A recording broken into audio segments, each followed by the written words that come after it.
ഇതിനു മാത്രം മറ്റ് വിഷയങ്ങളിലേക്ക് പോകാതെ താങ്കൾ പറഞ്ഞു നദ്ദ പാർലമെൻറ്റിൽ വിശദീകരിച്ചതിന് ശേഷം അതിൻ്റെ കണക്കുകളും രേഖകളും സഹിതം കേരള നിയമസഭയിൽ എന്താണ് സംഭവിച്ചതെന്ന് VPP മുസ്തഫ പറഞ്ഞു. കണക്കുകളെക്കുറിച്ചൊരു വ്യക്തത വന്നു. ഇപ്പോൾ നദ്ദയ്ക്ക് നേരെ അവകാശ ലംഘന നോട്ടീസും നൽകിയിരിക്കുകയാണ് രാജ്യസഭയിൽ. ഇനി താങ്കൾ പറയണം, കണക്ക് വെച്ച് പറയണം കേരളത്തിന് തന്നതിനെക്കുറിച്ച്. ആശാവർക്കർമാരുടെ കാര്യത്തിലാണ്, വേറൊന്നുമല്ല. അത് നമുക്ക് വേറെ നോക്കാം. ഞാൻ വളരെ കൃത്യമായിട്ട് പറയാം ശരത്തെ, ഞാൻ കൃത്യമായിട്ട് പറയാം. എനിക്ക് ഇത്തിരി സമയം തന്നാൽ മതി, ഒന്ന് ഇടപെടാതിരുന്നാൽ മതി. അദ്ദേഹം ഈ കുറേ കാലമായി CPM-ഉം അതിൻ്റെ ചാനലിൽ വരുന്ന വക്താക്കളും പറയുന്ന കാര്യങ്ങൾ അദ്ദേഹം ആവർത്തിക്കുകയാണ്. ബഹുമാന്യനായ VPP മുസ്തഫ തെറ്റ് അദ്ദേഹം പറഞ്ഞ ചില കാര്യങ്ങൾക്ക് ഞാൻ മറുപടി പറഞ്ഞിട്ട് താങ്കൾ പറഞ്ഞതിലേക്ക് വരാം. ഒന്ന്, അദ്ദേഹം കോടതിയെ പറ്റി പറഞ്ഞു. സാർ, കോടതിയുടെ കാര്യത്തിൽ രണ്ട് കാര്യത്തിലാണ് സംസ്ഥാനം പോയത്. ഒന്ന്, ധനകാര്യ കമ്മീഷൻ സംസ്ഥാനങ്ങൾക്ക് നമ്മുടെ സംസ്ഥാന വിഹിതം നിശ്ചയിക്കുമ്പോഴുള്ള യാർഡ് സ്റ്റിക്കിൻ്റെ കാര്യത്തിൽ ഉണ്ടാവേണ്ട മാറ്റം, അത് ഭരണഘടന, അതൊരു കോടതി എന്താ പറഞ്ഞത്, അത് ഭരണഘടന, നിങ്ങളുടെ വക്കീൽ നമ്മുടെ കപിൽ സിബലായിരുന്നല്ലോ, അത് ഭരണഘടനാ ബെഞ്ചിന് വിട്ടു. കാരണം അത് അല്ലാതൊരു തീരുമാനം എടുക്കാൻ പറ്റുന്ന വിഷയമല്ല. കാരണം മറ്റ് സംസ്ഥാനങ്ങൾ, രാജ്യത്തെ എല്ലാ സംസ്ഥാനങ്ങൾക്കും എടുത്തിട്ടുള്ള ഒരു മാനദണ്ഡമാണ് കേരളത്തെ സംബന്ധിച്ചും എടുത്തിട്ടുള്ളത്. അതിനൊരു മാറ്റം ആവശ്യമാണെങ്കിൽ അത് ഭരണഘടനാ ബെഞ്ചിന് വിടണം കോടതിയുടെ. ഇതായിരുന്നില്ലേ സുപ്രീം കോടതിയുടെ വിധി? അതിനകത്ത് കേന്ദ്ര ഗവൺമെൻറ്റിൻ്റെ എല്ലാ സംസ്ഥാനങ്ങൾക്കും കൊടുത്തത് കേരളത്തിന് കൊടുത്തിട്ടുണ്ട്. നിങ്ങൾക്ക് മാറ്റം ആവശ്യമാണെങ്കിൽ അത് വലിയ തോതിൽ ചർച്ച ചെയ്യപ്പെടണം. അതിന് വേണ്ടിയിട്ട് അത് ഭരണഘടനാ ബെഞ്ചിന് മാറ്റുകയാണ് ചെയ്തത്. പിന്നെ കേരളം പോയത് രണ്ടാമതൊരു വിഷയം എന്താ, വയനാടിൻ്റെ കാര്യത്തിലല്ലേ? എന്താ ശ്രീ VPP മുസ്തഫ അവർ പറഞ്ഞത്? മുഖ്യമന്ത്രിക്ക് കിട്ടിയ 700 കോടി ആദ്യം ചെലവാക്കാനല്ലേ കോടതി മുഖത്തടിച്ചതുപോലെയല്ലേ പറഞ്ഞത്? അതല്ലേ കോടതിയുടെ സംസാരം ഉണ്ടായത്? സുപ്രീം കോടതിയിലെ ആ ഹർജി VPP മുസ്തഫ ഇനിയും ഡിസ്പ്യൂട്ട് ചെയ്യും. അതുകൊണ്ട് തൽക്കാലം അവിടെ നിർത്താം. നദ്ദ പറഞ്ഞു ഒന്നും കൊടുക്കാനില്ല, ആശാവർക്കർമാർക്ക് 100 കോടി അടക്കം 600-ൽ പരം കോടി കൊടുക്കാനുണ്ട് എന്ന് കണക്ക് കേരളത്തിൻ്റെ നിയമസഭയിൽ കണക്കുകളും രേഖകളും സഹിതം വന്നു. അതിന് താങ്കൾ എന്തു പറയും?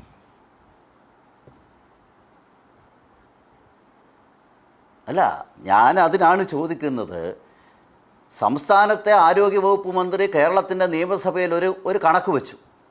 അത് തെറ്റാണെന്നും കേരളത്തിൻ്റെ നിയമസഭയിൽ ആരോഗ്യമന്ത്രി പറഞ്ഞ കണക്ക് തെറ്റാണെന്നും കേരളത്തിൽ പ്രചരിപ്പിക്കപ്പെടുന്ന രീതിയിൽ കേന്ദ്ര ഗവൺമെൻറ് ഒരു നയാ പൈസ പോലും കേരളത്തിൽ കൊടുക്കാനില്ലെന്ന് കേരളത്തിൽ നിന്ന് 19 MP-മാർ പങ്കെടുക്കുന്ന ഇന്ത്യ മുന്നണിയുടെ CPM-ഉം കോൺഗ്രസും ഉൾപ്പെടെയുള്ള മുന്നണിയിലെ MP-മാരുടെ ചോദ്യത്തിന് മറുപടിയായി രാജ്യത്തിൻ്റെ പാർലമെന്റിൽ ആരോഗ്യമന്ത്രി ശ്രീ നഡ്ഡ പറഞ്ഞതിന് ശേഷം ഏതാണ്ട് 56-57 മണിക്കൂറിന് ശേഷം കേരളത്തിൻ്റെ മുഖ്യമന്ത്രി അവിടെയാണ് ഷാജി നിങ്ങൾ പെശകാണ് സംസാരിക്കുന്നത്. നിങ്ങൾ പെശകാണ്. ഇത് ശരിയാണോ? എന്തുകൊണ്ട് ഷാജി രാഘവന്റെ ഈ വാദം ശരിയാണോ? ആവശ്യം VPP മുസ്തഫ മുഖ്യമന്ത്രി അവിടെ പറഞ്ഞില്ല. VPP മുസ്തഫയ്ക്ക് ബോധ്യമില്ല, കേരളത്തിന്റെ മുഖ്യമന്ത്രിക്ക് ബോധ്യമുണ്ട്. കാരണം ഈ പറഞ്ഞ കണക്ക് തെറ്റാണ്. കേൾക്കാം, പറയും. ഷാജി രാഘവൻ, എന്റെ ചോദ്യം ഒരു കാര്യം കൂടെ പറഞ്ഞ് അവസാനിപ്പിക്കാം. ശരത്തെ ഒരു കാര്യം കൂടെ, ശ്രീ VPP മുസ്തഫ പറഞ്ഞ ഒരു കാര്യത്തോടെ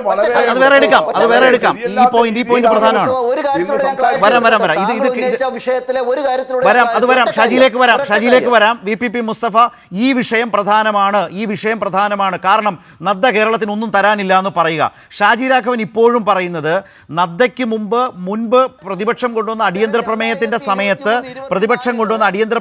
സമയത്ത് ആരോഗ്യമന്ത്രി പറഞ്ഞതിനെ പറ്റിയാണ്. ഞങ്ങൾ ആരും അതല്ല പറയുന്നത്. നദ്ദ ഈ വിഷയത്തിൽ പാർലമെന്റിൽ സംസാരിച്ചതിനു ശേഷം, ഈ വിധം താങ്കൾ പറയുന്നത് പോലെ പറഞ്ഞതിന് ശേഷം തൊട്ടു പിന്നാലെ മണിക്കൂറുകൾക്കുള്ളിൽ, അതാണ് നേരത്തെ VPP മുസ്തഫ പറഞ്ഞത്, കേരളത്തിൻ്റെ നിയമസഭയിൽ ആരോഗ്യമന്ത്രി കണക്കുകൾ വെച്ച് സംസാരിച്ചു. ആ കണക്കുകൾ ഇങ്ങനെയാണ് എന്ന് VPP മുസ്തഫ പറഞ്ഞു. ആ കണക്കുകളെ ഡിസ്പ്യൂട്ട് ചെയ്യാൻ കണക്ക് അവതരിപ്പിച്ച് ഷാജി രാഘവന് കഴിയുന്നില്ല. ഷാജി ഇപ്പോഴും പറയുന്നത് മുൻപ് ആരോഗ്യമന്ത്രി പറഞ്ഞതിനെക്കുറിച്ച് അല്ലെന്നേ. നദ്ദ സംസാരിച്ചതിന് ശേഷം ആ കണക്കുകൾ ഇങ്ങനെയാണെന്ന് കേരളത്തിൻ്റെ നിയമസഭയിൽ വെച്ചു. അത് പാർലമെൻറ്റ് പോലെ തന്നെ ആധികാരികമാണ്. സഭയ്ക്കകത്തെ രേഖകൾ, സഭയിൽ വെക്കുന്ന രേഖകൾ. ഇനി VPP മുസ്തഫ അദ്ദേഹം പറഞ്ഞതിലെ അപാകത എന്താണ്? അത് മാത്രം ഷാജി രാഘവൻ പറഞ്ഞതിലെ അപാകത എന്താണ്? അതിനുശേഷം ഷാജിയിലേക്കും വരാം, ശ്രീ ജയചന്ദ്രനിലേക്ക് കൂടി. ഒന്ന് കേരളത്തിൽ LDF-ഉം UDF-ഉം വെവ്വേറെയാണ് മത്സരിക്കുന്നത്. കേരളത്തിൽ ഇന്ത്യ കൂട്ടായ്മയില്ല, അത് ഷാജി രാഘവൻ അറിയാം. കേരളത്തിൽ നിന്ന് പോയിട്ടുള്ള LDF-ന്റെ രാജ്യസഭാ പ്രതിനിധി P. സന്തോഷ് കുമാർ, CPI-യുടെ നേതാവ് കൂടിയായ P. സന്തോഷ് കുമാറാണ് രാജ്യസഭയിൽ ചോദ്യം ഉന്നയിക്കുന്നത് ഷാജി രാഘവൻ. അല്ലാതെ കോൺഗ്രസിന്റെ എന്റെ എംപിമാരല്ല. ചോദ്യം അതല്ല. ആ സന്തോഷ് കുമാറിന്റെ എന്റെ ചോദ്യം ചോദ്യത്തിനുള്ള അതല്ല. മറുപടിയിലാണ് 30 ദിവസമായി ജെ പി നദ്ദ നടക്കുന്ന അവകാശപ്പെട്ടത്. ശ്രീ ഷാജി രാഘവൻ അത് വസ്തുതകൾക്ക് നിരക്കാത്തതാണ്. അത് താങ്കൾക്ക് ചോദിക്കാൻ അർഹതയുണ്ടാകണമെങ്കിൽ നദ്ദയുടെ അത് വസ്തുതയ്ക്ക് നിരക്കുന്നതല്ല. വളരെ റെലവന്റ് ആകാം. ഇതിന് കണക്ക് പറയും. ചർച്ച ചെയ്യപ്പെടുന്നുണ്ടെങ്കിൽ കേരളത്തിന്റെ മുഖ്യമന്ത്രി എന്തുകൊണ്ട് ഇന്ന് കേന്ദ്ര അങ്ങനെയാണെങ്കിൽ ഷാജി രാഘവൻ ഞാൻ അതിനാണ് മറുപടി പറയും. പക്ഷേ ഷാജി രാഘവൻ മനസ്സിൽ കുറിച്ച് വെച്ച് മറുപടി പറയണം. ഒന്ന് ആരോഗ്യമന്ത്രി സഭയിൽ പറഞ്ഞ കണക്കെ കുറിച്ച് താങ്കൾ എന്തിനു മൗനം പാലിക്കുന്നു? ആ കണക്ക് തെറ്റാണെങ്കിൽ ഈ കണക്ക് ഇവിടെ അവതരിപ്പിക്കൂ. വരാം. പക്ഷേ ഒന്ന് ദയവായി സഹകരിക്കാം. മുസ്തഫ പറഞ്ഞതിന് ശേഷം അവസരം തരണ്ടേ? എത്ര അവസരം തന്നു? VPP മുസ്തഫ കണക്ക് അവതരിപ്പിച്ച് സംസാരിച്ചു. ഷാജി കണക്ക് പറയുന്നില്ല, രാഷ്ട്രീയം പറയുകയാണ്. മുസ്തഫയുടെ സമയം കൊടുത്തിട്ടില്ല എന്ന് കേന്ദ്രമന്ത്രി പാർലമെന്റിൽ പറഞ്ഞിട്ടുണ്ട്. സാറേ, അതിനുശേഷം നിയമസഭയിൽ വന്നതിന് നിങ്ങൾ മറുപടി പറയൂ. അതിനുശേഷം നിങ്ങൾ അതിൽ തൂങ്ങി നിൽക്കരുത്. നിങ്ങളത് പറഞ്ഞു, ശരി, നിങ്ങളുടെ വാദം അത് അംഗീകരിച്ചു. അങ്ങനെയാണെങ്കിൽ അതിനുശേഷം കേരള നിയമസഭയിൽ ആരോഗ്യമന്ത്രി പറഞ്ഞതിനുള്ള തർക്കം നിങ്ങൾ പറയൂ. നിയമസഭയിൽ ആരോഗ്യമന്ത്രി ആദ്യം 104 കോടി കിട്ടാനുണ്ടെന്ന് പറഞ്ഞില്ലേ? എന്തൊന്നാണ് സാർ അത് ശരിയല്ലേ? എന്താണ് കേരളത്തിലെ ആരോഗ്യമന്ത്രി ഇപ്പോഴും അതല്ലേ പറയുന്നത്? ഇപ്പോഴും അതാണ് 100 കോടിയോളം കിട്ടാനുണ്ട്. പിന്നീട് അത് മനസ്സിലാക്കാത്തതുകൊണ്ടാണ് താങ്കൾ ആ കണക്ക് പഠിക്കാത്തതുകൊണ്ടാണെന്ന് പറയേണ്ടി വരും.